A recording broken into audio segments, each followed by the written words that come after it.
"Get the nurse out of my operating room."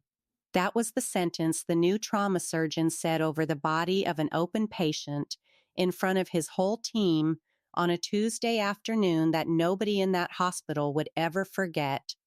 And he said it the way a man flicks a piece of lint off his sleeve without once looking up from the wound he was working, as if the woman he was throwing out were a thing and not a person, as if she were furniture that had wandered into the wrong room, and the woman he was throwing out, the quiet older nurse he had decided within his first week, was too old and too slow and too far beneath him to stand at his table, did not argue, and did not flinch, and did not say the one sentence that would have ended his career in a heartbeat if she had chosen to say it, because she had learned a very long time ago that the people who need to tell you that you do not belong are almost never the people who will listen if you tell them why you do. So she set down what was in her hands, and she stepped back from the table, and she walked out of his operating room with her spine straight and her face calm, and not one of the people watching her go had any idea that the woman the surgeon had just ejected had once run damage control surgery on the worst broken human beings a bad night in a far worse place could produce, with the power cutting in and out, and the dust coming down from the ceiling and the wounded, arriving faster than there were hands to hold them. Her name was Elena Reyes, and before the night was through, this hospital was going to find out what that name had once meant. She was 49 years old. She had been a nurse for 23 of those years, the last 5 of them on the surgical floor of this big regional medical center, a busy modern hospital that took the broken and the bleeding from 4 counties and a long stretch of mountain highway, and she worked the cases nobody else wanted and the shifts nobody else would take, because the work was honest and the floor ran better when she was on it, and everyone knew it, even the ones who would never have said so out loud. She moved through the surgical suite the way still water moves through a channel cut long ago, slow and certain and easy to underestimate. And she had a way of being in a room that made the room calmer without anyone quite being able to say why. And on the afternoon everything began to come apart, she was exactly where she always was, in the scrub area outside the operating rooms, clipping a battered, angled head aluminum penlight on a worn olive cord to the reel on her ID badge before she went in to do her job. The penlight was old.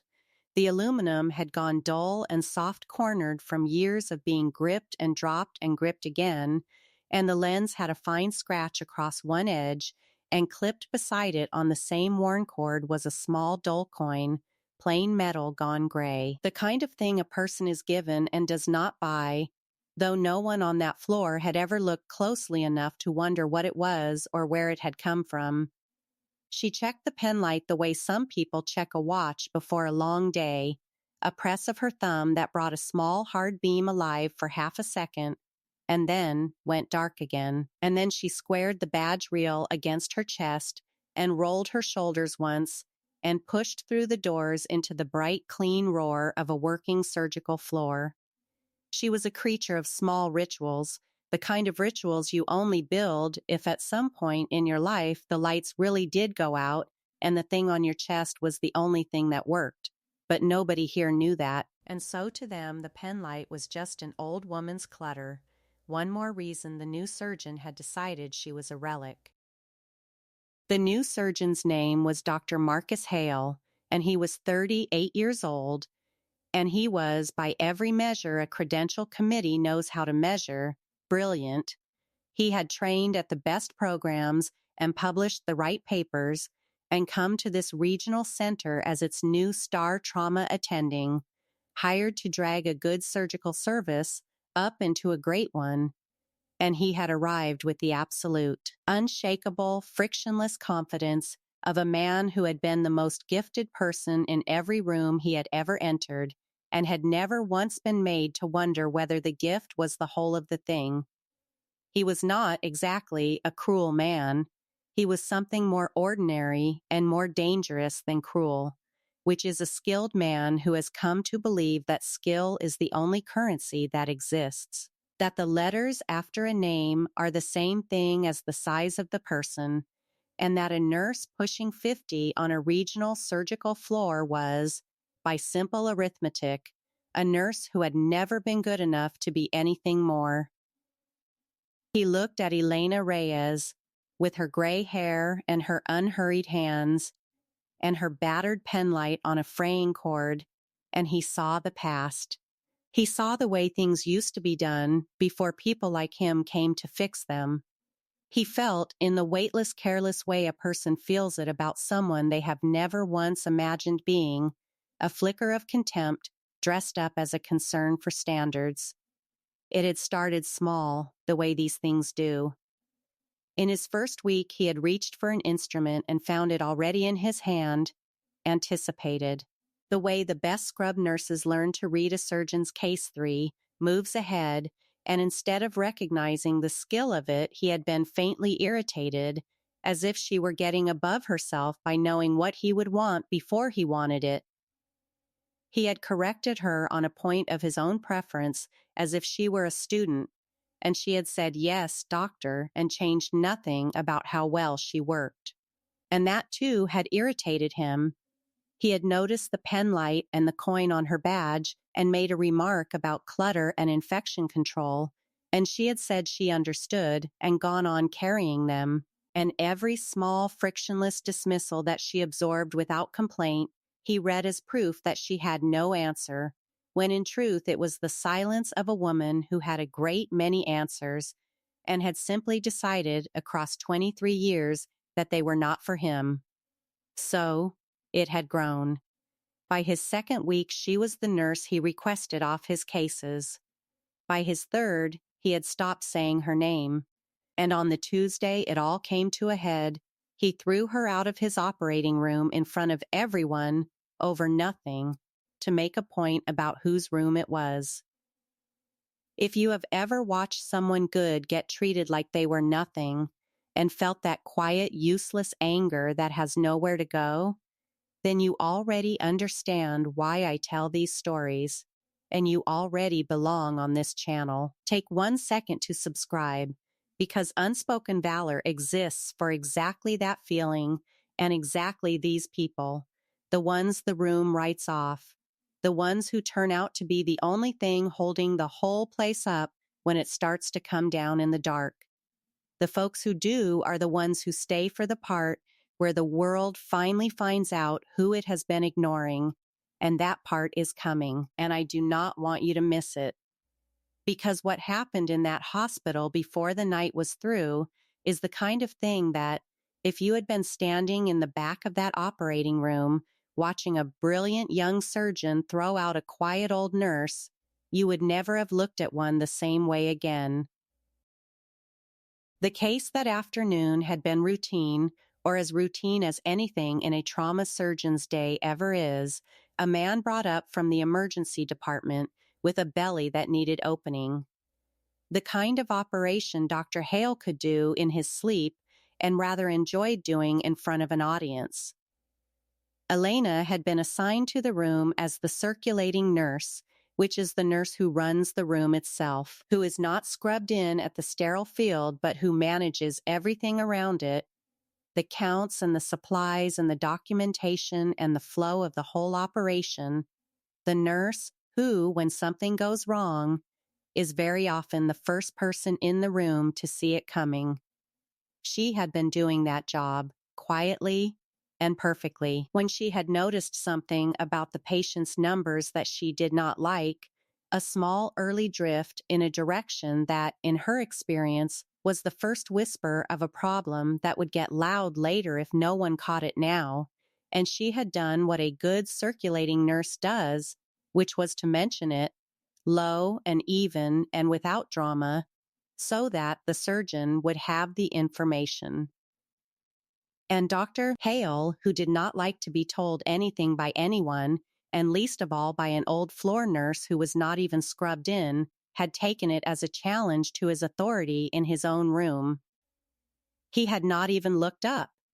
He had said, in front of the scrub tech and the anesthesiologist and the two residents standing across the table, that if he wanted the opinion of the circulating nurse, he would ask for it, and that perhaps she had been doing this so long she had forgotten where the line was, and then, when she had simply absorbed it and stayed at her post and continued to watch her patient because watching her patient was her actual job, he had straightened up and looked at her at last and said the sentence, "Get the nurse out of my operating room."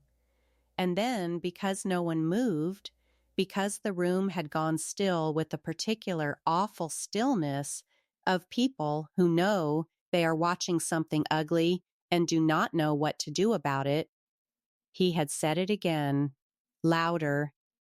"Now I will not have someone standing in my, or who can't keep her mouth shut and do her job." What happened next was a small thing, and almost no one in that room understood what they were seeing, but it was the first crack in everything they thought they knew about Alina Reyes. She did not redden, and she did not stammer, and she did not look around at the others for support the way a person does when they have been humiliated and need a witness. She went instead very still and very calm, calmer than the moment called for.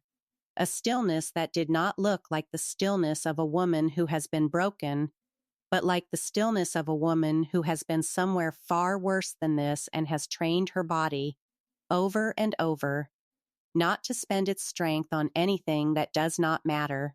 For 1 second, her eyes went flat and level and entirely without fear, and they rested on Dr. Hale the way you might look at weather, at something large and impersonal that you cannot argue with and must simply outlast. And then she gave the smallest nod, and she handed off her responsibilities to the scrub tech in 3 quiet sentences, so that the patient would not suffer for the surgeon's ego. And she walked out. The anesthesiologist, an observant man named Dr. Tom Whitfield, who had worked with Elena for years, watched her go with a frown, because Tom Whitfield had noticed, the way you notice a thing without being able to name it, that the nurse who had just been thrown out of the room had handled it like someone for whom being thrown out of a room was nowhere near the worst thing that had ever happened to her in one. She stood in the scrub corridor for a moment after the door swung shut behind her, and she did the thing she always did, which was to reach up, without quite deciding to, and let her thumb find the small worn coin clipped beside the penlight on her badge, and turn it over once, the way she always did when something was about to go wrong or already had. That coin was older than Dr. Marcus Hale's entire career. It had been pressed into her palm in the gray light of a forward surgical post at the end of the worst stretch of her life by a man with the smell of antiseptic and burned wiring still in his clothes and other people's blood dried brown to his sleeves, who had told her to keep it because people who do what she had done do not get parades. They get to go home. And the coin is so that on the days the world tells you that you are nothing, you remember the nights you were everything.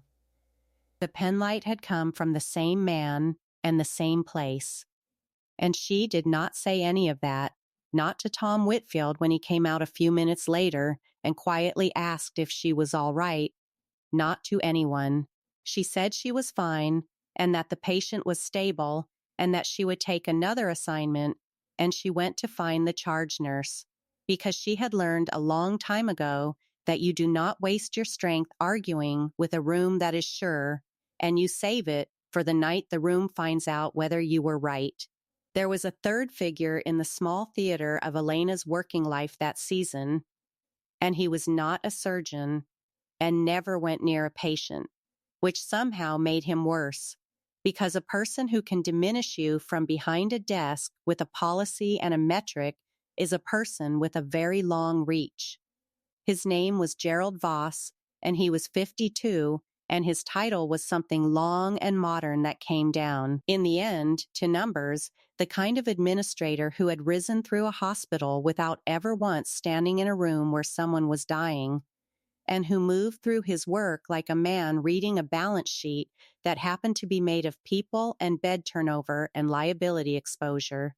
He had heard about the surgical floor nurse who ran her own drills on the quiet hours of a shift, who walked the floor when it was slow and checked where the flashlights were and how the doors opened and where the manual equipment was kept, who had asked once in a staff meeting whether anyone had a real plan for the surgical suite if the hospital ever lost both the grid and the generators at the same time, beyond the assumption that it could not happen, and who had been told, with a small, indulgent laugh, that this was a modern accredited medical center with redundant backup power, not a field hospital, and that she should focus on her assigned duties. Gerald Voss did not find her charming. He found her a liability, because a nurse doing unscripted things and asking unscripted questions was a variable he could not put in a column, and the columns were the whole of his religion. So he had begun, quietly, to build a file. He had her after-hours drills noted as unauthorized use of facilities. He had the small extra kit she kept in her locker, a roll of supplies and a spare light and a few field expedient tools, noted as unapproved equipment outside protocol. He had the penlight in an email as a personal item creating an infection control and foreign object concern in the surgical environment, a phrase he was rather proud of. And when Dr. Hale, fresh off throwing her out of his operating room, had stopped by the administrative office to remark, half joking, that the floor was being held back by old nurses who carried flashlights and coins around like good luck charms and drilled for disasters that redundant hospitals did not have, Gerald Voss had listened with a growing sense of vindication. Because here was a brilliant new attending confirming everything his file already said. The write-up itself had come the very week of the ejection, a printed sheet that a nervous junior coordinator had handed Elena in person because Gerald Voss believed in a paper trail. It was a formal counseling notice, and it cited the drills and the extra kit and, in a separate line, the personal items on her badge, and at the bottom there was a place for her to sign acknowledging that she understood. She had set the paper down on the break room counter. She had reached up, without quite deciding to, and her thumb had found the small worn coin clipped beside the penlight, and she had turned it over once, the way she always did when something was about to make a mistake, and the narration of her own life had gone very quiet in her chest. She had looked at the coordinator's apologetic face and picked up the pen and signed the paper, because she had learned a long time ago that you do not spend your strength arguing with a system that is certain it has you figured out, and you save it for the night the system needs to find out whether it did. What none of them knew, what was written in no file in this hospital or in Gerald Voss's office or anywhere a credential committee would ever think to look, was where Elena Reyes had spent the 11 years before she had ever clocked in on a quiet regional surgical floor.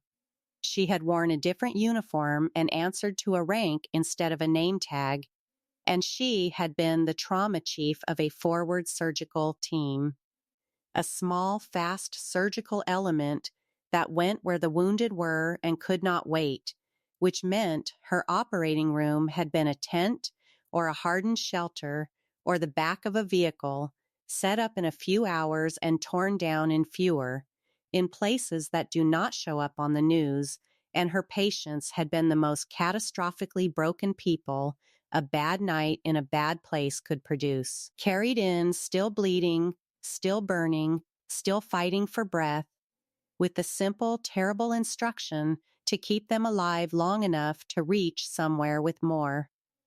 She had not just assisted, she had run the room. She had led the team that opened bellies and chests and packed off bleeding that would have killed a person in minutes, done damage control surgery on the worst the world could do, the fast, brutal kind of surgery whose only goal is to stop the dying now and let the rest be fixed later, somewhere safe. And she had learned, out there, the thing that no civilian rotation can teach and no protocol can hold, which is how to do surgery when the building is trying to kill you too, in the dark and the noise and the cold and the dust. With the power stuttering off and the generator coughing and the lights going amber and then black and then amber again, with more dying than there were hands, and a way of standing in the center of all of it and feeling the panic rise in her own throat and setting it down, deliberately, like a tool she could not use right now, and starting to sort. She had learned that in a true mass casualty load, the most dangerous instinct any clinician has is the urge to pour everything into the first person they see, because the first person they see is rarely the one who will die in the next 10 minutes, and the whole grim art of it is to move past the loud to reach the silent. She had learned to control a hemorrhage by feel with the lights gone, to work by a headlamp and a penlight gripped in her teeth, to keep a patient alive on the table when the suction failed and the monitors died and there was nothing left but her hands and her training and whatever she had thought to bring.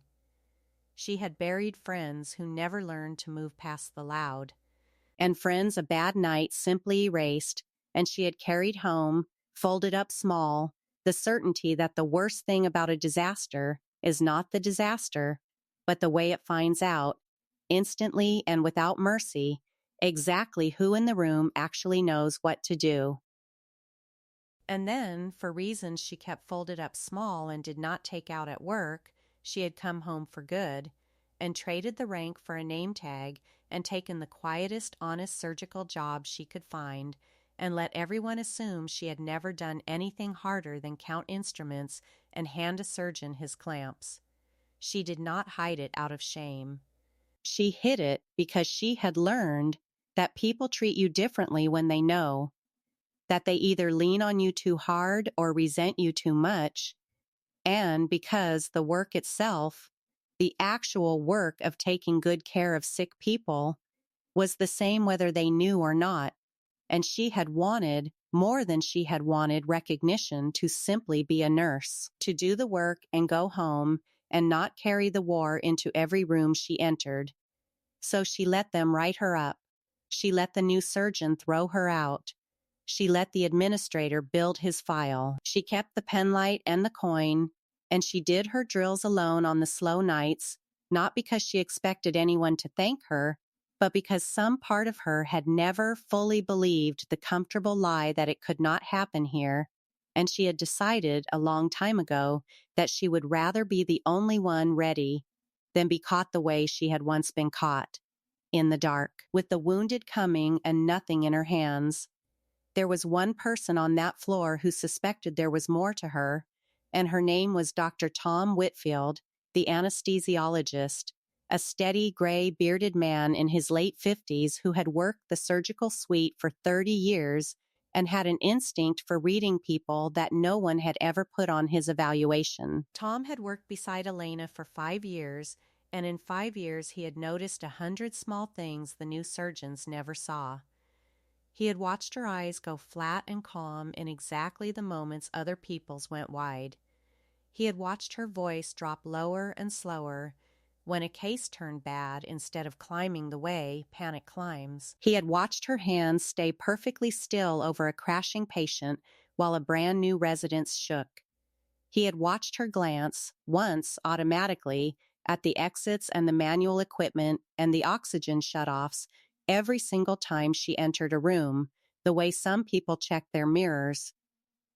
He had seen her, late, one slow night, stepping off distances in an empty operating room, her lips moving, laying out where she would move patients and gear if the room ever lost everything at once, and he had never asked her why, because you did not ask Elena things, you simply noticed that the answers were there, behind the quiet, and that they were not the answers an ordinary ARSM would explain. Once, a cocky young resident had rolled his eyes at Elena's penlight and her coin and muttered something about the burned-out old lifer who thought she was still at war and Tom Whitfield had taken him aside very calmly and told him to leave her be, that the day was coming when he would want to be standing exactly where Elena Reyes was standing, and he had better hope she still bothered to teach him anything by then. The resident had laughed it off. Tom Whitfield had not been joking. The storm came in that evening the way bad weather comes into mountain country, faster and meaner than the forecast had promised. A wall of clouds stacking up against the high ground to the west and then spilling over, lit from inside by a flat, hard pulse of lightning, the wind rising until it leaned on the big windows of the hospital and made the old part of the building creak. Elena, reassigned to the surgical floor for the evening and working the kind of late list that ran on after the day's surgeons had gone home, stood for a moment at the end of a corridor where a tall window looked west, and she read the sky the way she read everything, and she did not like what she saw. She had seen weather like this take the power down before, in places with far less between a hospital and the dark than this one had, and she felt, very faintly, the old prickle at the back of her neck, the specific awareness of a night that was getting ready to test something. She told herself it was nothing. Modern hospital, redundant power, 4 counties of infrastructure between her and any real trouble. She told herself that, and she went back to her work, and somewhere out past the ridgeline, the storm reached the main power lines that fed the whole valley and began, patiently, to pull them down. The first call came in a little after 8 o'clock while the rain was still building, and it was the kind of call that turns a quiet evening surgical floor into something else entirely. A tour bus, full, had been coming down the long mountain highway in the worst of the storm when a slope above the road let go in the rain and put a slide of mud and rock and broken timber across the lanes on a blind curve, and the bus had gone off the road and rolled, hard, down the embankment, and now there were many people hurt. Badly, more than the small mountain clinics up the valley could begin to handle, and they were all coming here, to the one regional center with the trauma service and the operating rooms, an hour by ambulance over roads the storm was busy trying to close. The number came through the radio and went around the floor in a low electric ripple, the way a bad number always does, and the surgical suite began, all at once, to brace for a flood. Elena heard the number and felt the old machinery in her come awake without her permission, the part of her that had spent 11 years getting ready for exactly this, and she did the thing she always did, which was to begin, quietly, without alarming anyone, to get ready. She did not wait to be told. She walked the floor once, fast and unobtrusive, and fixed in her mind the things she would need to know if the night got bad, where the manual resuscitation gear was, and the portable lights, and the backup oxygen, and the supplies that did not need power. The way she had fixed the layout of every room she had ever worked in once, automatically, so that she could find any of it in the dark. She checked that her own small kit was in her locker where she could reach it. She found the charge nurse and offered to take whatever was hardest, and the charge nurse, who was good at her job and knew exactly what Elena was worth even if the new surgeon did not, put her where the worst would come. Dr. Hale, for his part, treated the incoming wave the way he treated everything, as a stage. A mass casualty influx was, to a surgeon of his ambition, not a thing to dread, but a thing to dominate, an opportunity to be brilliant in front of a large and frightened audience, and he scrubbed back in for the first of the serious cases with the brisk confidence of a man who had no doubt at all about how the night would go. And to be fair to him, because this story is not interested in making him a cartoon, he was good. When the first ambulances began to arrive and the first of the badly hurt came up to the surgical floor, he opened the worst of them and worked fast and clean and competent, his famous hands doing what they had been trained to do, and for the first hour, while the lights were on and the suction worked and the monitors glowed and the supply rooms were full, the system held, and Dr. Marcus Hale was exactly the man the hospital had hired him to be. The trouble with being that man is that it teaches you the lights will always be on. The two residents who took their cue from him took it the way people always defer to the loudest credential in the room. Two bright, capable young doctors named Dr. Priya Chandra and Dr. Ben Okafor, both good people who had simply been taught by the whole shape of their training to trust the title over the person and the protocol over the quiet nurse who could not always quote them the year a guideline had changed. They were not bad. That is the part that matters. That the people who fell in behind Hale and looked at Elena Reyes with new doubt were not villains. They were just impressionable, in the specific way that smart young people are, when a brilliant senior figure tells them, without quite saying it, that everything the old hands take for granted is obsolete. On an ordinary night, with the power on and the problems arriving tidy and slow, none of it cost anything at all. The cases got done. The patients got better. The old nurse handled the parts no one wanted and was easy to defer past, and everyone was comfortable inside the arrangement, and nobody ever once imagined the lights going out over an open patient. The grid went first. A little after 9, at the height of the storm, with the surgical floor running 3 rooms at once and the emergency department below, filling with the overflow of the wreck, the storm finally pulled down the main lines that fed the valley, and the whole hospital flickered and dropped and went for one heart-stopping second, completely dark. And then, exactly as it was designed to, the backup power caught, the generators down in the basement roaring to life, and the lights came back up, not the bright clean white of grid power, but the slightly dimmer amber of emergency circuits, and a small collective breath went around the floor, and Dr. Hale, who had paused over his patient for exactly 1 second in the dark, made a remark about the storm and went right back to work, because the system had done what the system was supposed to do, and the surgeon had never once had a reason to believe it would not. The redundancy had held. The hospital was running on its generators. Everyone relaxed.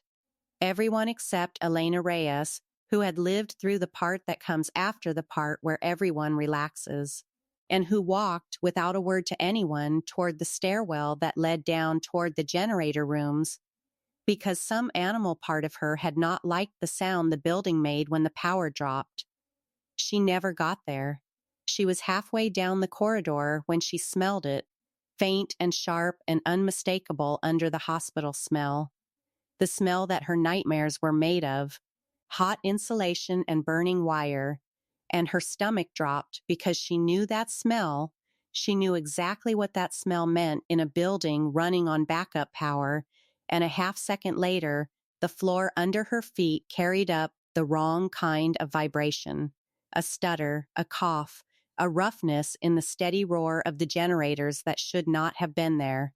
And she turned and started back toward the operating rooms at something that was almost a run, because the one thing she knew, the thing 23 years and a hidden 11 had built into her bones, was that a generator that smells like that and sounds like that is a generator that is dying, and that the people standing over open patients did not know it yet. What had happened down in the basement was the kind of small, stupid catastrophe that real disasters are actually made of, not one big dramatic failure, but a chain of little ones. The storm had not just taken the grid. A surge as the lines came down had stressed the system, and the sudden full load of a hospital in mass casualty mode had pushed the aging backup plant harder than it had been pushed in years, and somewhere in the tangle of a system that had been tested monthly on a light load and never once on a night like this, a fault had found a weak cable. and a small electrical fire had started in the generator room, and the automatic systems, doing exactly what they were designed to do, had begun shutting the generators down to protect them, one after another, even as the fire spread. So that the very safety systems meant to save the plant were, that night, switching off the only power the hospital had left. There was no second backup. The comfortable assumption that the generators could not fail had meant that no one had ever built a third thing behind them. And on the surgical floor, with 3 rooms open and the wounded still arriving, the amber emergency lights began, one bank at a time, to die. If you've made it this far into Elena's story, hit subscribe, because what happens next is the part I've been waiting to tell you. Up to now, you've watched a competent woman swallow insult after insult and keep her dignity, and that is something, but it is not yet the thing. The thing is what happens in the next hour. In a blacked-out surgical suite, with open patients on the tables and the wounded still coming through the doors, and a brilliant young surgeon discovering that everything he is, the training and the talent and the famous hands, has just been switched off at the wall along with the lights. There is no way you walk away from this story once you've seen what the nurse he threw out does when the room goes black and the patient is still open, and the only person left who knows how to work in the dark is the one he sent away. It did not go dark all at once. That was almost the worst of it, the way it died by degrees, the amber lights dimming and surging and dimming again as the generators downstairs faltered, so that, for a few seconds, the operating room strobed and guttered like candles in a draft, the monitors flickering, the steady reassuring hum of a dozen machines stuttering and catching. And people looked up from their work with the first edge of unease, and someone said, in a voice that was trying to be calm, that the backup must be having trouble with the load, that it would settle. And then it did not settle. The amber lights dropped one more time, all the way down, and did not come back, and the monitors went dark, and the suction sighed and stopped, and the ventilators fell silent, and the great roar of a working hospital simply switched off, and the operating rooms of a regional medical center, with patients lying open on 3 tables, plunged into a darkness so total and so sudden that for a moment no one in any of them could see their own hands. In Dr. Hale's room, the room with the worst case, a man from the bus with his abdomen open and a bleed that Hale had been in the middle of controlling, the dark came down like a hood. The famous hands stopped. The monitor that had been telling him the patient's pressure was gone, just gone, a black rectangle. The suction that had been keeping his field clear had died, and he could feel rather than see the wound filling. The lights over the table, the great shadowless surgical lights that he had operated under his entire career and had never once in his life had to do without, were dead. And Dr. Marcus Hale, who was genuinely brilliant, who had trained at the best programs and could do this operation in his sleep, stood over an open, dying man in total darkness and felt his brilliance become, in the space of a single breath, completely and utterly useless, because every single thing he knew how to do, he knew how to do in the light, with the machines, with the team, in the controlled, bright, certain world that had made him, and that world had just been switched off, and underneath it there was nothing he had ever been taught to stand on. He froze, not from cowardice, from the simple animal shock of a man whose entire competence had just been unplugged, who reached, in the dark, for the resources that had always been there and closed his hand on nothing. He said, into the black, in a voice that had lost all its certainty, "What, somebody get the lights." "Get the lights back." "I can't. I need light. I have an open belly here. I need light now." And out of the darkness, from the doorway of his room, came a voice that he knew, a voice he had thrown out of this very room a week before, and it was not frightened, and it was not loud, and it cut through the rising panic of that black surgical suite like a blade through water, flat and certain and absolutely without fear. "Don't move your hands," Elena Reyes said. "Whatever you're holding, hold it. Don't move them. Don't reach for anything. Don't try to find a clamp in the dark. Just hold pressure exactly where you have it, and do not move until you have light. I'm coming to you." And there was something in the trained, absolute certainty of it, the complete absence of fear in a space that was drowning in it, that made every person in that room turn toward the sound of her, the surgeon and the residents and the scrub tech all at once, the way people in a burning building turned toward the one calm voice, and Dr. Marcus Hale, who 1 week before had ordered this woman out of his operating room, did the thing that was either the most humbling or the most intelligent thing he had ever done, which was that he held still and he obeyed. She was already moving. She had come back up the corridor in the last of the dying light, and she had not run, because she had learned that running in the dark is how you fall, and how you waste the thing you most need, which is the next 10 seconds, and she had reached up to her badge as she came and unclipped the battered, angled head aluminum penlight, the camping toy, the clutter, the personal item that Gerald Voss had written up as an infection control concern, and she had pressed the worn button with her thumb, and a small, hard white beam had come alive in the absolute black, a thin, clean line of light in a building that had none, and she had walked into Dr. Hale's operating room carrying in one hand the only working light in the surgical suite. She came around the table to his side, and she put the beam where his hands were, onto the open field, onto the wound, and the surgeon saw, in the small, steady circle of an old nurse's penlight, the bleed he was holding, and he let out a breath he had not known he was holding, and Elena Reyes said, evenly, "There, you can see it now. Hold what you've got. We're going to get you proper light, and we're going to do this in order, and your patient is not going to die in the dark. Look at me, doctor." And he looked up, and over the small white beam between them, the surgeon who had thrown her out looked into the calm, fearless face of the nurse he had thrown out. And something in his understanding of the world began, in that instant, to come apart.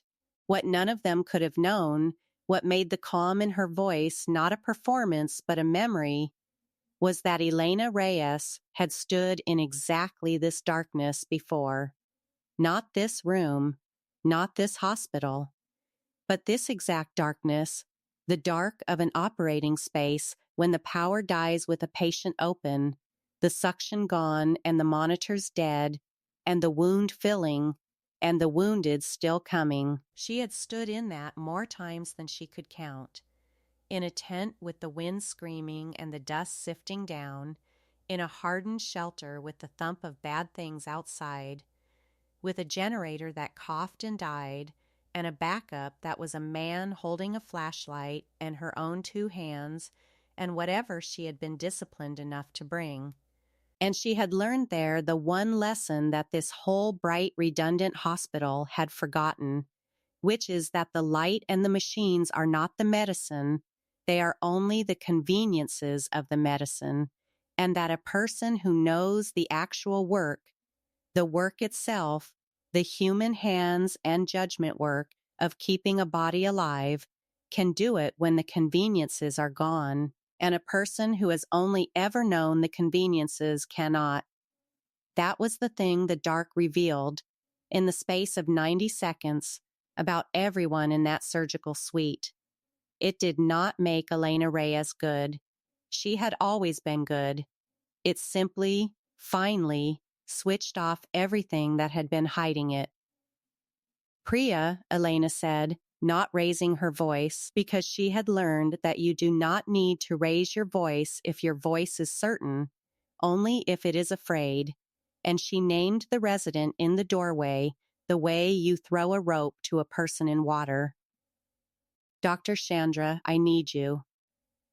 There are headlamps and battery lanterns in the disaster cart at the end of the hall. The red one, second and third drawers, I checked them last month. Go now, fast, but do not run.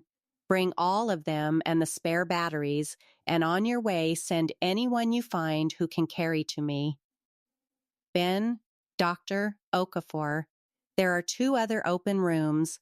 Go and tell both teams the same thing I told this one. Hold what you're holding.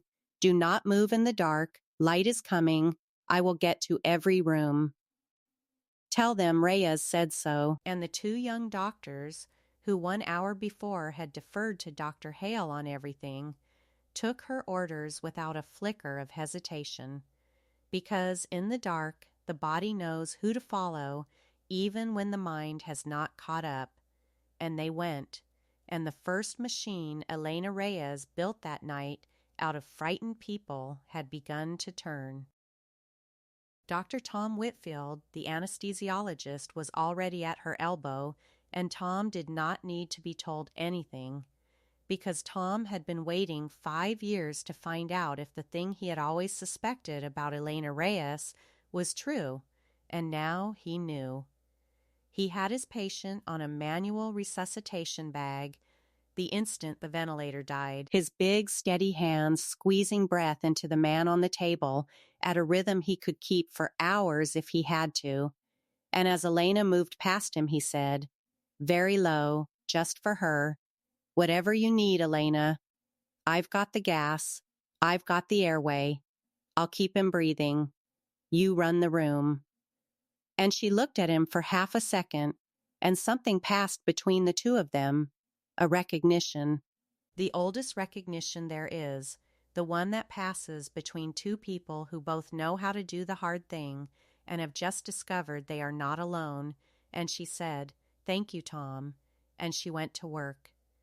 And here is what the darkness taught Dr. Marcus Hale in the longest hour of his life, while he held a clamp he could not see, and watched a nurse in a penlight's beam do the thing he could not. It taught him that he had had it exactly backwards. He had believed, his whole career, that the hierarchy of a hospital ran downhill from the surgeon, that he was the apex and everyone else was support. The nurses and the techs arranged below him to hand him what he needed so that his genius could flow, and that an old floor nurse was the bottom of that hill. And the dark had turned the hill upside down in 90 seconds, because the thing the hospital actually needed, when everything that could be automated and credentialed and made bright had been stripped away, was not a man who could perform a brilliant operation under perfect conditions. It was a person who knew what to do when the conditions were gone. It was someone who had been trained, somewhere he could not imagine, to be the calm at the center of catastrophe, to sort the dying, to make do, to lead. It was, precisely and only, the nurse he had thrown out, and the most brilliant surgeon that hospital had ever hired stood in the dark and watched the woman he had humiliated take command of his operating room and his floor and his disaster, and understood, with a slow, sick vertigo, that he was about to learn more in the next hour about what medicine actually is than he had learned in his entire celebrated career. The first thing she did was light, because in a blacked-out surgical suite light is not a comfort, it is the first and most urgent treatment there is, and she knew it the way she knew her own name. Priya came back at a fast walk with her arms full of headlamps and battery lanterns from the disaster cart, and Elena had them deployed in under a minute, because she had thought about this exact moment many times when no one was watching. She put a headlamp on Tom Whitfield first at the head of the table, so the man keeping the patient breathing could see what he was doing. She put a battery lantern angled up off the back wall to throw soft general light into the room, and a headlamp on Dr. Hale, and she handed a second headlamp to Priya and told her to be the light, to stand at the surgeon's shoulder and put the beam exactly where his hands were, and to follow his hands without being told. Because in the dark, the person holding the light is as important as the person holding the scalpel. And Priya, who had never once thought of herself as part of the surgery, found herself suddenly essential. And in 90 seconds, the room that had been a black pit of panic was a working operating room again, dimmer and stranger than any of them had ever known, lit by the cold white pools of battery lamps and the moving beam of a headlamp, but working. "All right," Elena said to Dr. Hale, and her voice had changed, gentled, because the panic was past and now it was just the work, and the work she could do in her sleep. "You can see your field. Now listen to me, because the rules just changed and you need to hear the new ones. You are not going to finish the operation you started. There's no power. There's no suction worth the name. There's no monitor. There's no blood bank elevator. And there are 40 more people coming through those doors tonight. So we are not doing definitive surgery anymore. We are doing damage control. Do you know what that means?" And Dr. Hale, who had read about damage control surgery and had practiced its principles in the abstract and had never once had to do it for real with the lights off and the wounded stacking up, said slowly that he did, and she said, "Good, then you know the goal. Stop the bleeding, stop the contamination, get out, pack it, don't fix it, control the hemorrhage, control the spill, close him temporary, and we move him out of this room alive so the next one can have the table.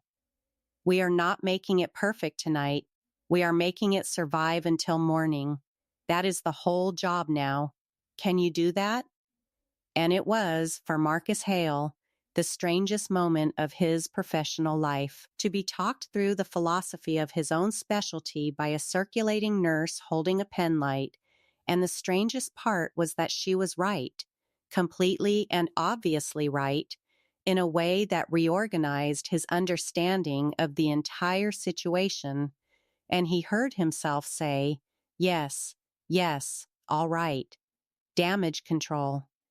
Talk me through it." And the nurse he had thrown out of his operating room stood at his shoulder in the dark and talked the brilliant surgeon through the fast, brutal, beautiful logic of keeping a man alive when you cannot make him well. And he found, packing off the bleed instead of chasing it, controlling instead of perfecting, that under her quiet, certain guidance his hands remembered they were good. And the patient's filling abdomen stopped filling, and the man on the table, who had been 10 minutes from dying in the dark, was suddenly, against everything, going to live to see another room. And when it was done, when the temporary closure was in, and the patient was stable and packaged to be moved, Dr. Hale looked up at Elena over the body of the man they had just saved together, and he did not say thank you, because there were no words yet that would not have been too small, but something in his face had broken open, and she saw it, and she gave him the smallest nod, the same nod she had given him a week before walking out of this room, and then she said, "Good work. Now I need you to do that again 11 more times in 3 rooms, and you're going to teach your residents to do it too, because there aren't enough of us. Tom, get this one moved. Priya, you're with me. There's a floor full of people out there, and we are the only ones who can sort them." Because that was the part that the others had not yet grasped, and that Elena had understood from the first second, that the open patients on the tables were not the disaster. The disaster was the corridor. Down below, the emergency department had its own backup and its own chaos, but the wounded from the bus were still being carried up to the surgical floor faster than there was anyone to receive them, and they were arriving into a building with no power, into dark corridors, laid on gurneys and on the floor along the walls. The moaning and the silent all mixed together, the walking wounded wandering and the dying unattended, a black hallway filling up with broken people and no one in charge. And a mass casualty event with no one doing triage is not a medical emergency, it is a massacre in slow motion, because the wrong people get helped first and the right people die waiting. And Elena Reyes walked out of Dr. Hale's operating room into that dark filling corridor and saw it, all of it, in one sweep of her penlight, and felt the whole terrible shape of the night settle onto her shoulders, and she did not flinch, because she had carried exactly this weight before, and she knew that the only thing worse than carrying it was setting it down. She climbed up onto a chair so they could see her, a gray-haired nurse with a penlight, and she raised her voice for the first time that night, not in panic but in command, the flat, enormous carrying voice she had used to control scenes in places these people could not imagine. And it filled the dark corridor and stopped the milling and turned every face toward her. Listen to me, everybody who can hear me. Listen, my name is Elena Reyes, and I am running this floor until someone with a generator tells me different. We have a lot of hurt people and not a lot of hands and no power, and that means we do this in order, and I know the order. If you can walk, I need you on your feet and against that wall on the left, all of you, right now. Because if you can walk, you can wait, and you can help, and in a minute I'm going to give some of you jobs.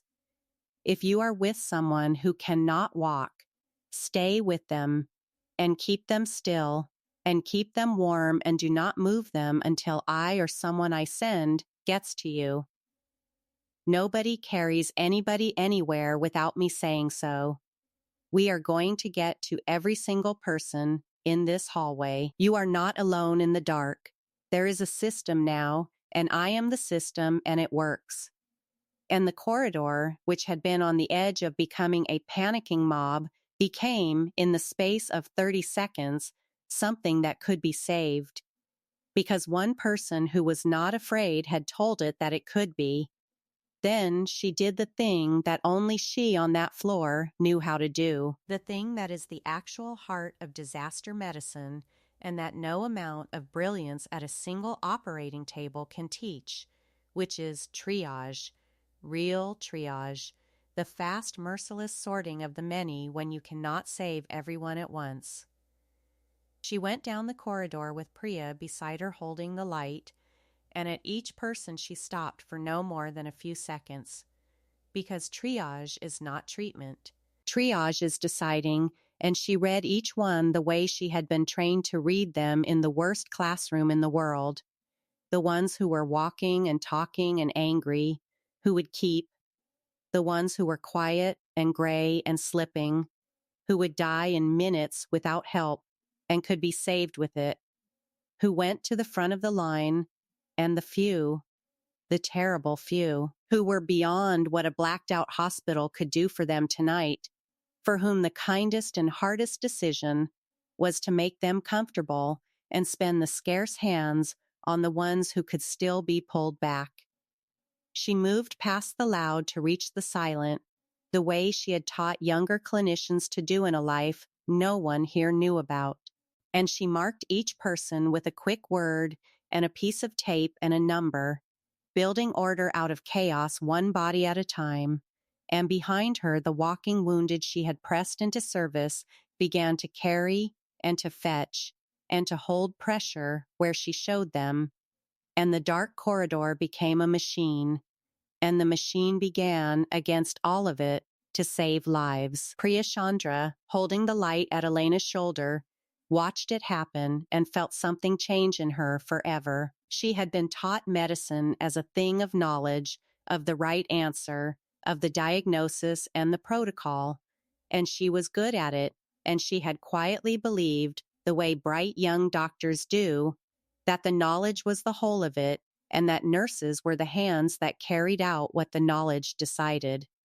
And now she watched a nurse do something she had never been taught, something there was no protocol for, something that was not knowledge but judgment, the lightning sorting of a hallway of the dying under pressure with no information and no time, getting it right again and again, calling which patient needed the next pair of hands and which one could wait and which one, gently, could not be saved, and being right. And Priya understood that she was watching a kind of medicine she had not known existed, practiced by a person the hospital had decided was beneath the doctors, and she was never going to be able to unsee it. At one point, between patients, she said, quietly, almost helplessly, "How do you know? How do you know who to?" And Elena, not breaking stride, moving to the next body in the dark, said only, "Practice," and went on, and Priya looked at the back of the gray-haired nurse, moving sure-footed through a catastrophe, and thought, Where do you practice this?" and did not yet know that the answer was coming up the stairs. The first real test of the new order came not 10 minutes later, and it came in the form of a young man near the end of the corridor, whom a less practiced eye would have walked right past. He was quiet.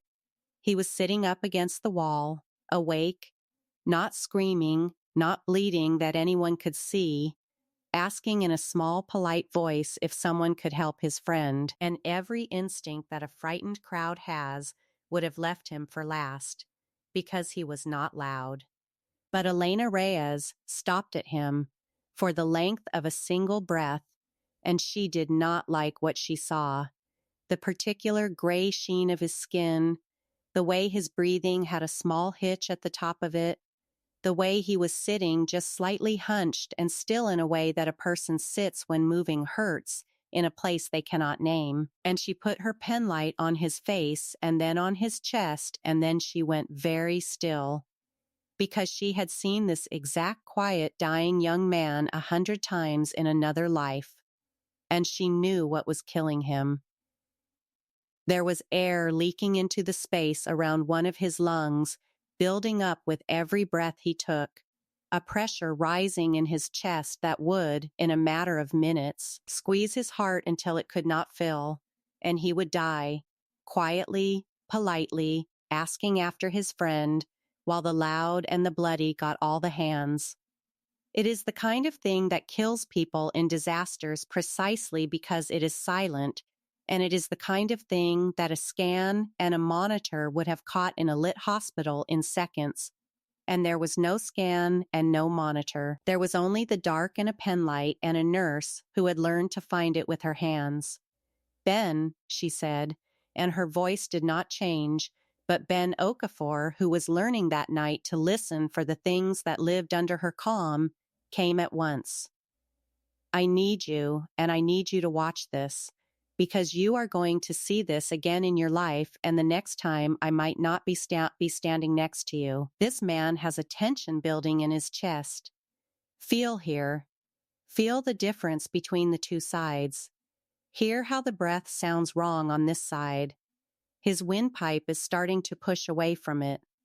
He is going to arrest in a few minutes, and you will not know why, unless you already know why. And now you will know why." And Ben, his hands on the young man's chest, felt it. The thing the textbook had told him about, and he had never once felt for real. And his eyes went wide, and Elena was already moving, calm and fast, because she had decompressed more chests in the field than she could count, and her hands did not need light to do it. She talked Ben through it as she did it, the landmark, the angle, the depth, the discipline of it, and she put a needle into the young man's chest in the beam of Priya's headlamp, and there was a hiss, a long sighing rush of trapped air escaping, and the young man who had been quietly dying took a sudden, enormous, gasping breath, his first full breath in 20 minutes, and the gray went out of his face, and he looked up at her in dazed astonishment, and she squeezed his shoulder once and said, "Better, you're all right. We're going to look after your friend, too." And she stood up and moved on to the next patient, leaving Ben Okafor kneeling there with his hands shaking and his entire understanding of his profession rearranged because he had just watched a floor nurse find and fix by feel, in the dark, the silent thing that would have killed his patient, and he had not even known to look for it. It happened again, in a different shape, in the operating room not 20 minutes after that, and this time it was not a patient who nearly died, but a near catastrophe of a different kind, the kind that comes from good people doing the wrong thing fast under pressure. One of the other surgeons, a competent man badly out of his depth in the dark, had a patient on the table with a bleed he could not control, and he was doing what his training screamed at him to do, which was to keep digging for the source, to chase it, to fix it, the way you fix things in a bright, calm operating room with all the time and blood in the world, and he was about to kill the patient doing it, because every second he spent chasing the bleed in the dark with no suction was a second the patient bled that the patient did not have.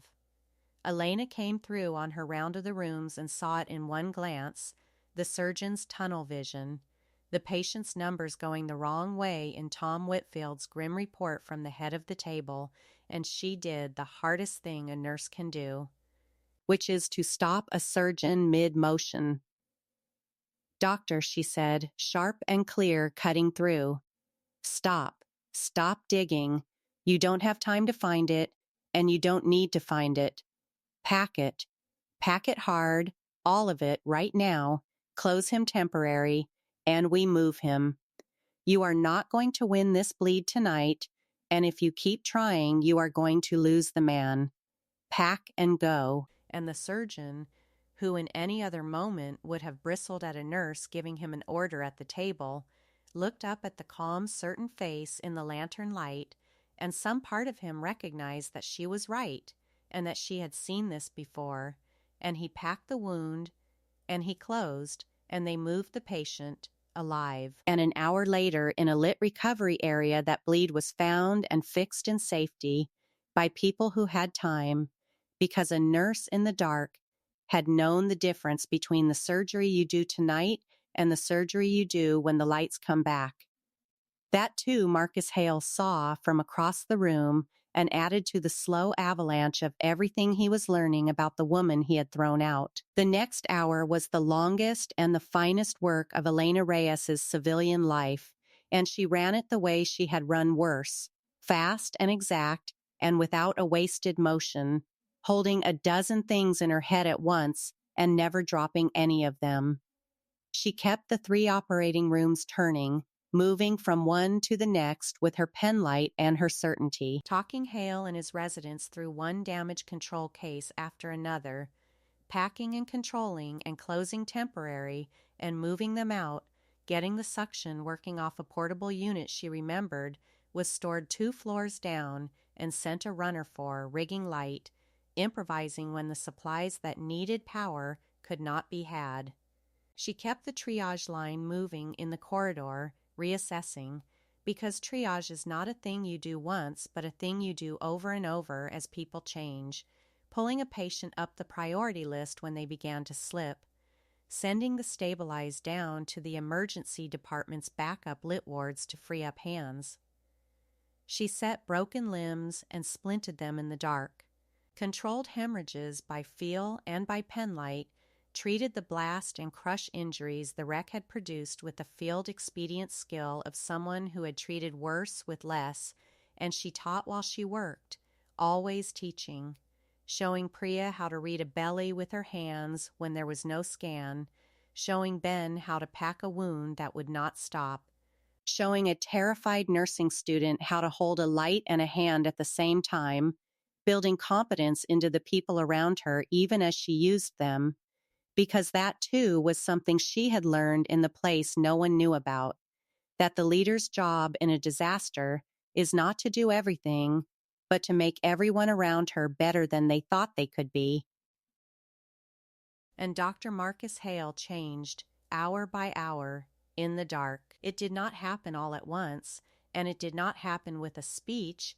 It happened in 100 small moments, in the way he started, without being aware of it, to look to her between cases, to ask what's next, where do you need me, to defer, the proud man deferring, not because he had been beaten, but because he had been shown something truer than pride. At one point, deep in the night, between patients, he found himself standing next to her for a moment in the dark corridor, both of them catching a breath, and he said, in a low voice that had nothing left in it of the man who had thrown her out, I don't understand how you know how to do this. Any of this. The triage, the damage control, the way I trained for 15 years and I froze when the lights went out, and you didn't even slow down. Where does a floor nurse learn to run a mass casualty event in the dark? And Elena Reyes, who could have answered, who had every right after the week he had given her to answer, looked at him for a moment in the beam of a battery lantern. And then she said only, same place anybody learns anything that matters, somewhere bad enough to make me learn it. And she went back to work and left him standing there with the question still open, because she was not ready to give it to him, and because the night was not done with either of them yet. The question, though, had been asked aloud now, and once a question like that is in the air, it does not go away. It spreads. Priya had wondered it in the corridor. Hale had asked it outright. Ben Okafor, watching Elena reduce a dislocation and splint a shattered forearm with 2 pieces of equipment and a strip of cloth, working faster and surer than any orthopedic resident he had ever seen, muttered it to himself. Tom Whitfield, who had suspected the answer for 5 years, watched the others arrive at the edge of it and said nothing, because it was not his to tell. And the patients themselves, the ones who were awake, the frightened, broken people in the dark hallway, felt it without knowing the words for it, felt that the gray-haired woman moving among them with a penlight was not what she appeared to be, that there was something underneath the plain scrubs and the quiet voice, some authority that did not come from her badge, and they trusted her the way you trust a thing your body recognizes before your mind does. The whole floor, in the dark, had begun to orbit her, and the only person who still did not understand what he was looking at was, for a while longer, the one man whose entire career had depended on never having to find out. It was somewhere past midnight when the help finally began to arrive from outside, because the storm had cut the roads, and a hospital losing power in a mass casualty event is the kind of thing that pulls every emergency service in the region toward it through the worst of a night.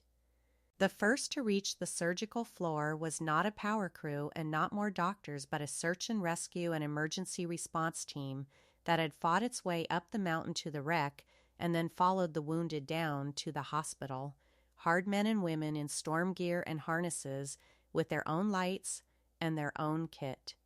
The kind of people who go toward the disaster when everyone else is going away from it, and they came up the dark stairwell into the chaos of the surgical floor, led by their team chief, a weathered man in his 50s with a scarred jaw and a steady manner and the unmistakable bearing of someone who had spent a lifetime walking into the worst places and taking charge of them. His name was Daniel Okonkwo, and he had been many things in his life before he led mountain rescue teams, and he came up onto that floor expecting to find panic and a leadership vacuum and to have to impose order himself, the way he always did. What he found instead stopped him in the doorway. He found a blacked-out surgical floor running like a clock. He found a triage line that was textbook, better than textbook, the patients sorted and marked and ordered with a precision he had seen in very few places in his life and almost never in a civilian hospital.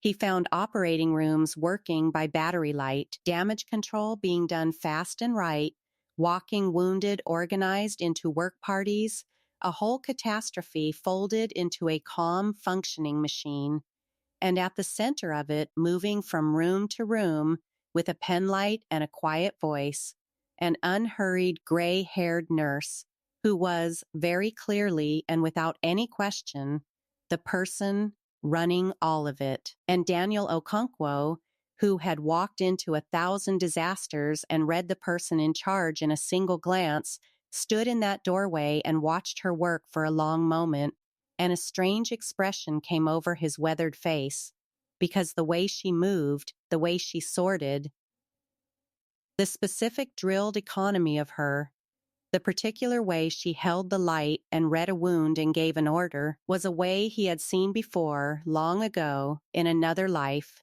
in a place very far from here, and it was a way that almost nobody on earth moved, and he felt the hair stand up on the back of his neck as an impossible recognition began to surface in him out of a past he had thought he had left behind for good. He came across the floor toward her slowly, through the controlled chaos, watching her. And she was so deep in the work, kneeling over a slipping patient and bringing him back, that she did not see him until he was close. And then she looked up, with the penlight beam catching the underside of her gray-haired face, and Daniel Okonkwo looked down into the face of the nurse running the disaster, and the last of the doubt left him, and the years fell away, and he said, into the noise of that dark floor, in a voice gone rough with disbelief, the name that no one in this hospital had ever heard, the name that belonged to the other life, the name that was about to change how every person on that floor understood the woman they had spent the night following. Major Reyes? He said. My God. Major Elena Reyes. Is that you? The word landed on that dark floor and rippled outward, and the people near enough to hear it turned, one by one, because there is no mistaking the sound of a name being spoken by someone who knew it in another life, the weight of it, the history in it. Major, Elena, who had been kneeling over her patient, went still for a moment, and then she finished what her hands were doing, because the patient came first and always had, and only then did she look up fully at the weathered face above her, and something moved across her own composed features, a recognition coming back the other way across all the years, and she said, quietly, Okonkwo, Sergeant Okonkwo, it's been a long time. And the big rescue chief let out a breath that was almost a laugh and almost something else. And he said, it has, Major. It surely has. And he straightened, and without seeming to decide to, in the middle of a blacked-out hospital corridor, he came to attention, and he saluted her, the old crisp reflex of a man honoring someone he had once followed into the worst place either of them had ever been. And the gesture said, to everyone watching, more than any explanation could have. And then, because the floor had gone quiet around them and the question that had been hanging in the dark all night was finally going to be answered, Daniel Okonkwo turned to the staring faces of the doctors and nurses and rescuers, and he told them in a few plain sentences who the woman they had been following actually was. He told them that years ago, in a place he would not name and they did not need to know, he had been a young rescue sergeant pulling the wounded out of the worst nights imaginable and carrying them to a forward surgical team, the small fast team that set up its operating room wherever the dying could not wait, and that the trauma chief of that team, the surgeon nurse who ran the whole thing, who could keep a man alive on a table in a tent with the power gone and the world coming apart, who never lost her head and never lost the room and saved more people than anyone could count, the one the medics talked about in tones they used for very few people, had been Major Elena Reyes. He told them that he had carried men to her that no one on earth should have been able to save, and that she had saved them in the dark with her hands. He told them that the way she had just run their hospital, the triage, the damage control, the leadership in the blackout, was not something she had picked up. It was who she was. It was what she had done night after night for 11 years, in places where the power was never reliable and the help was never coming, and the only thing between the wounded and death was a person who refused to panic. And the floor listened in a stunned silence and turned, all of it, to look at the gray-haired nurse they had pitied and patronized, and one of them, thrown out of a room, and saw her, finally, for the first time. Dr. Marcus Hale stood at the edge of that circle of light, and of everyone on that floor, the reveal landed on him the hardest, because he had the furthest to fall. He thought of the week he had given her. He thought of the instruments she had put in his hand before he asked, the small, precise competence he had been irritated by, and understood now that he had been irritated by mastery. He thought of the warning she had given him over his patient, the early drift she had caught, and understood that the trauma chief of a forward surgical team had seen the problem coming an hour before he had.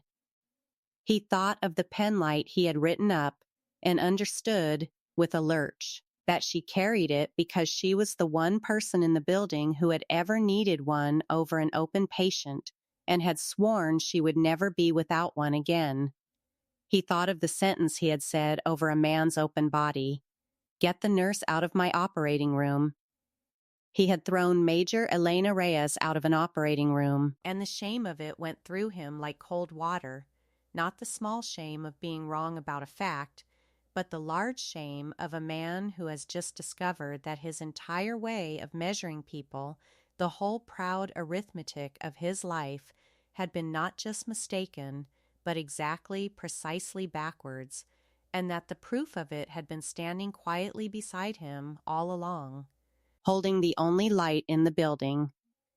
But Elena Reyes did not have time for his shame, and she would not have wanted his salute, and this is the part of her that the night finally showed everyone, because the moment the reveal was done, the moment Okonkwo had said his piece and the floor understood, she turned away from all of it, away from the recognition she had spent 5 years not seeking, and she said, "Sergeant, your timing is perfect. I have 40 patients and 3 rooms and not enough hands, and you have a fresh team and lights and kit.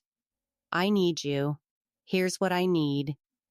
And she put Daniel Okonkwo's rescue team to work because she was still, more than anything she had ever been, the person who runs toward the work. And the reveal was over before she had taken a single breath to enjoy it, because there were people who were still dying, and a name was not going to save them, only hands would.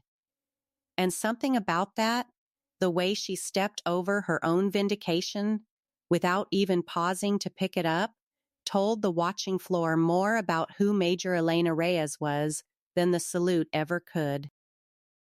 It was much later, in the gray hour before dawn, when the worst was past, when the rescue team and the returning power crews and the staff Elena had built into a machine had brought the floor back from the edge, when the wounded were stabilized and the dying were saved or peacefully not, and the generators were coughing back to amber life at last, that the last piece of her came out. And it came out quietly, the way everything about her did. She was sitting for the first time in hours on an overturned crate in a supply alcove, bone-tired, and Tom Whitfield brought her a cup of something hot.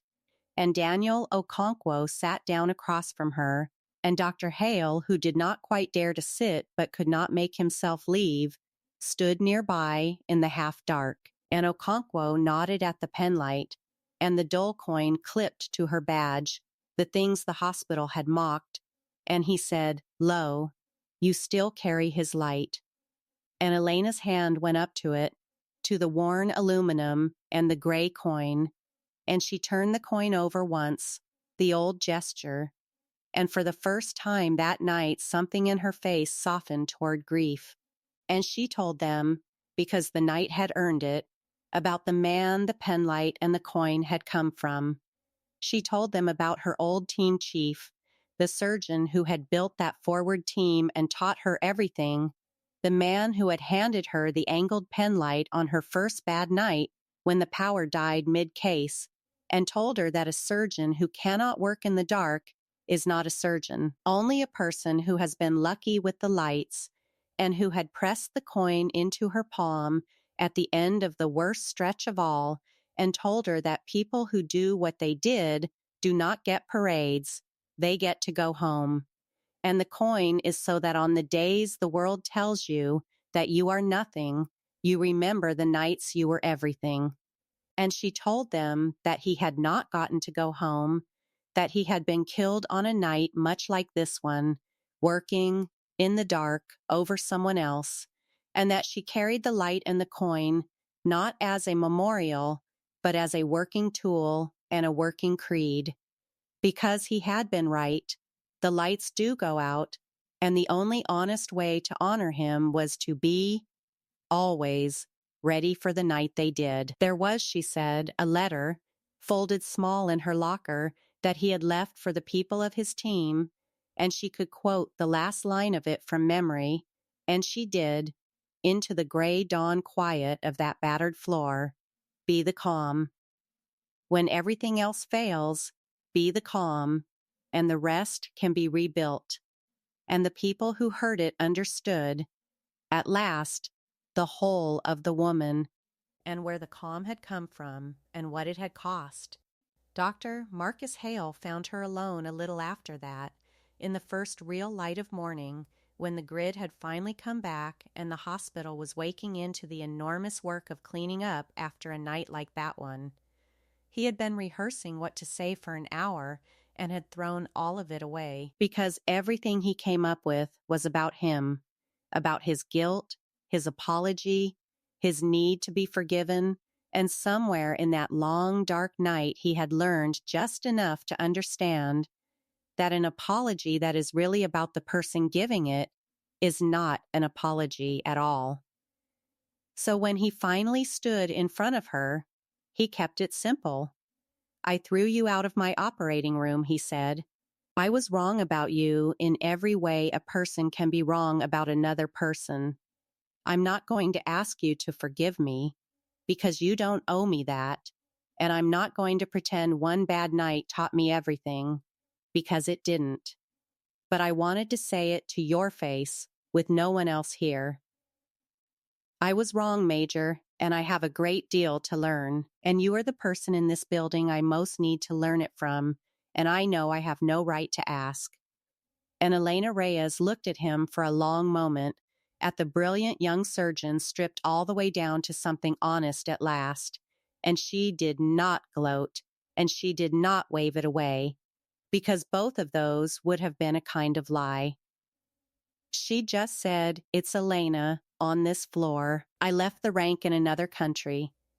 And you're not a bad surgeon, Marcus. You were just a lucky one. Now you know what it's like when the luck runs out. Don't waste it. And it was, in its way, the most generous thing she could have said, because it was the truth, and it left him a door to walk through, and he knew it, and he nodded, and for once in his life he did not say anything else.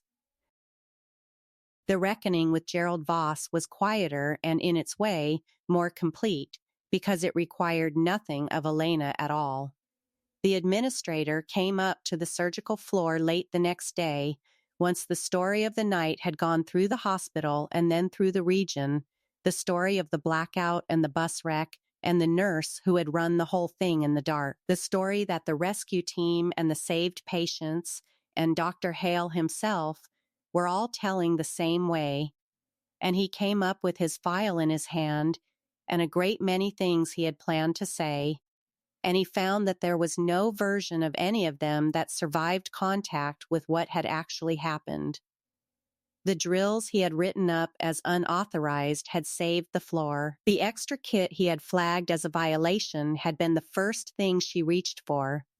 The penlight he had called an infection control concern had been the only light over an open patient in a blacked-out operating room.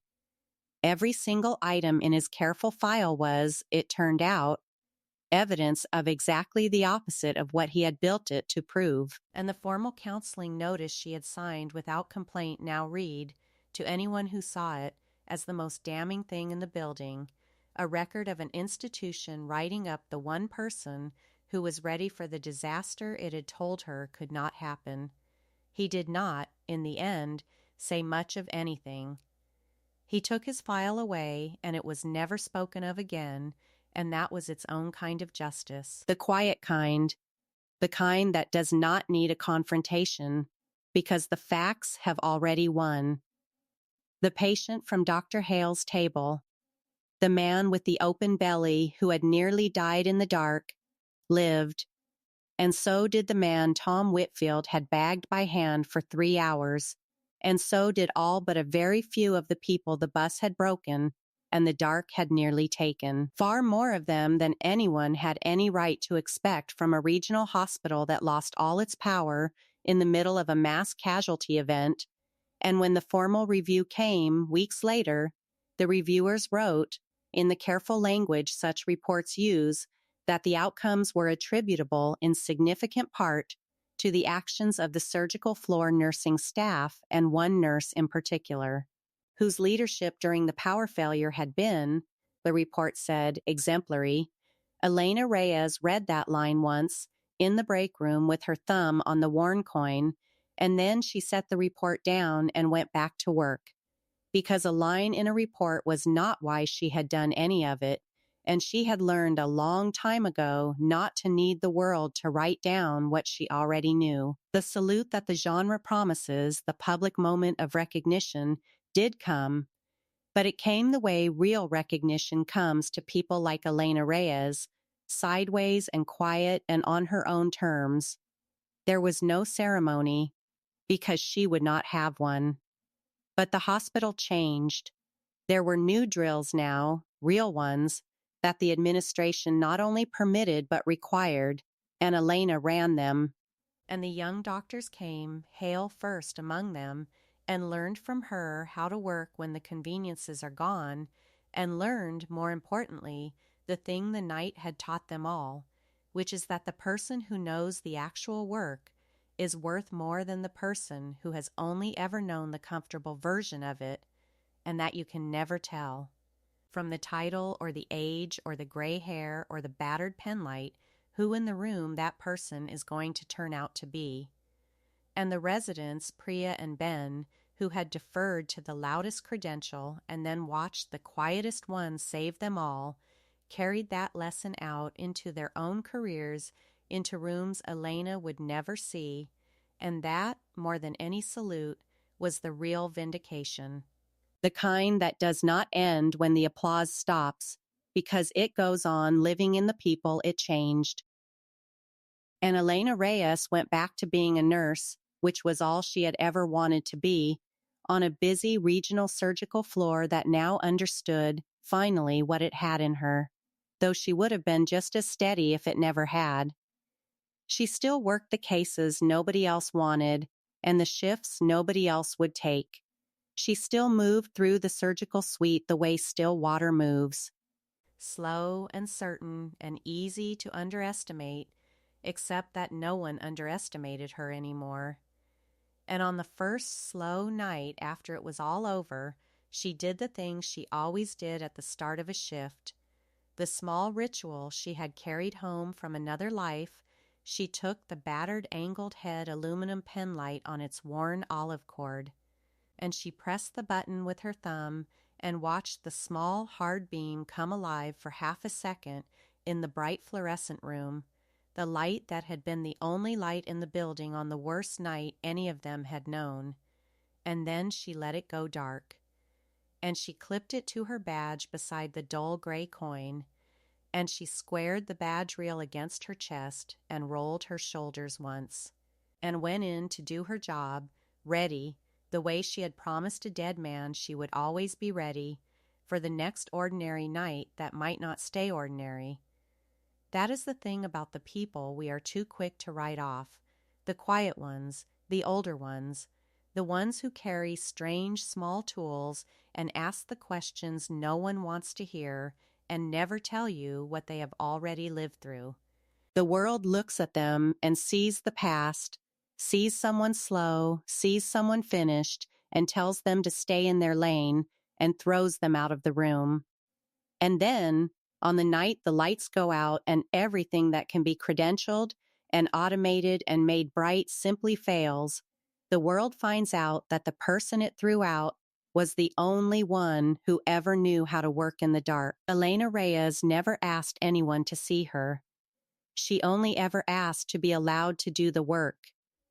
But there are some people whose worth will not stay hidden forever, because sooner or later a night comes that needs exactly what they are, and on that night the room finally sees and is humbled and is saved.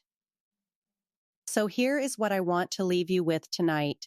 When you think of the moment Major Elena Reyes became undeniable, was it the instant she walked into that black operating room carrying the only light in the building and told a frozen surgeon to hold his hands and not be afraid?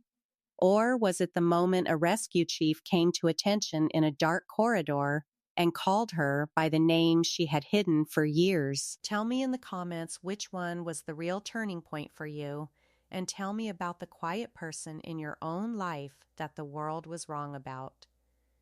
That was tonight's story from Unspoken Valor. Some heroes never ask to be seen, but they are always, in the end, worth the salute.